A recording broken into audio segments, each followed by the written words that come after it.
চলছে শীতের মৌসুম আর এই মৌসুমে সবসময় টমেটো অনেক সস্তা থাকে। তো আজই বানিয়ে ফেলুন রেস্টুরেন্ট স্টাইলে টমেটো সস।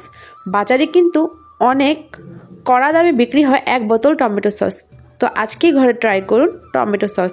হ্যালো আসসালামু আলাইকুম, welcome to my channel Laziz food and vlogs. আর আজকে আমি আপনাদেরকে দেখাবো টমেটো সস কীভাবে বাসায় বসে তৈরি করতে পারেন। প্রথমে আমি 5 কেজি টমেটো নিয়ে অনেক ভালো করে ধুয়ে পরিষ্কার করে নিব। আর এখানে আমি লাস্টে কিন্তু বলবো কিভাবে আপনারা সিক্রেট একটি ইনগ্রেডিয়েন্টস দিয়ে বছরের পর বছর টমেটো সস সংরক্ষণ করতে পারবেন।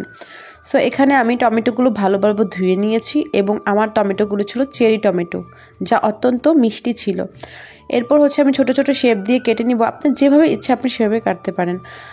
আর এই টমেটোগুলো অনেক রসালো ছিল, আপনারা চেষ্টা করবেন ছোট টমেটো নেওয়ার জন্য, বাট এটা ধরা বাঁধা নেই, যে কোনো সাইজের টমেটো নিতে পারেন।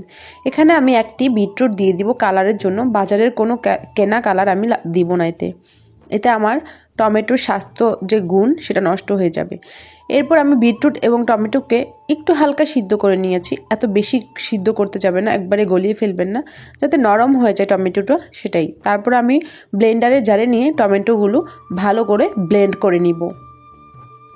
এই পর্যায়ে খেয়াল রাখবেন একবারে ভালোভাবে মিশ্রণ করে ব্লেন্ড করে নিতে, কিন্তু কোনো পানি ইউজ করা যাবে না। আমার ব্লেন্ডটি হয়ে গেছে, এখন আমি একটা ছাঁকনির সাহায্যে ছেঁকে নিব টমেটোটা। অবশ্যই ভিডিওটি লাস্ট পর্যন্ত দেখবেন। ভিডিও লাস্টে আমি আপনাদেরকে বলে দিব কি 2টি সিক্রেট ইনগ্রেডিয়েন্টস দিয়ে আপনাদের টমেটো সসগুলো পুরো দোকানের সসের মতো ভালো থাকবে। এরপর আমি চুলায় একটি প্যান বসিয়ে এর মধ্যে সবগুলো বোতল, যেই বোতলগুলোর মধ্যে আমি টমেটো সস নেব, আর অবশ্যই বোতলগুলো কাচের হতে হবে, এগুলোকে আমি গরম পানি দিয়ে কিছুক্ষণ জাল করে নিব।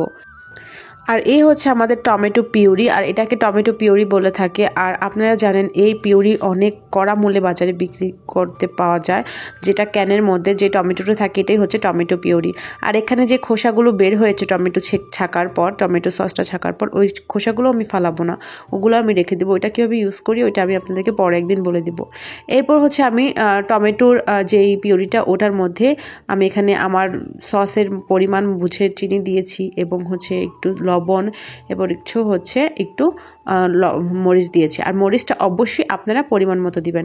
এই একটা সিক্রেট ইনগ্রেডিয়েন্টস, এটা সাইট্রিক অ্যাসিড। এটা আপনারা যে কোনো মুদি দোকানে পেয়ে যাবেন বা যে কোনো মশলাপাতির দোকানে পেয়ে যাবেন। এটা কিছুটা চিনির মতো হয় দেখতে। আর এখানে সাইট্রিক অ্যাসিড আমি 1/2 চামচ ইউজ করেছি। এই অ্যাসিডটা অবশ্যই দেওয়ার চেষ্টা করবেন।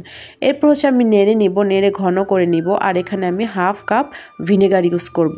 আর এই ভিনেগার আর এই সাইট্রিক অ্যাসিডটা অবশ্যই ইউজ করার চেষ্টা করবেন, এতে আপনার টমেটো বছরের পর বছর সংরক্ষণ করতে পারবেন আপনি। আর এটা ফ্রিজে রাখবেন, অবশ্যই ফ্রিজে যে নর্মাল পোষণটা আছে ওখানে রাখবেন। কিছুক্ষণ পরে নাড়াচাড়া করার পর আমার টমেটোটা এত ভালো ছিল, অনেক সুন্দর এই টমেটোটা হয়ে গেছে কতক্ষণ মধ্যেই, অল্প সময়ের মধ্যে। এরপর আমি একটা প্লেটে নিয়ে চেক করে দেখবো যে এই সসটা পড়ে কিনা। দেখতে পাচ্ছেন পড়ছে না।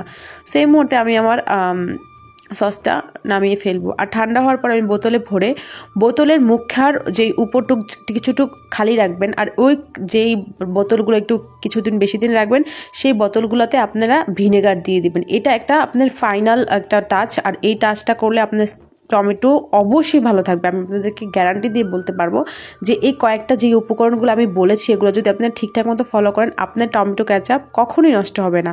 সো আমার রেসিপিটি ফলো করে থাকলে, ভালো লেগে থাকলে অবশ্যই আমাকে লাইক, কমেন্ট, সাবস্ক্রাইব করবেন। আর আজকের ভিডিও এই পর্যন্তই। আল্লাহ হাফেজ।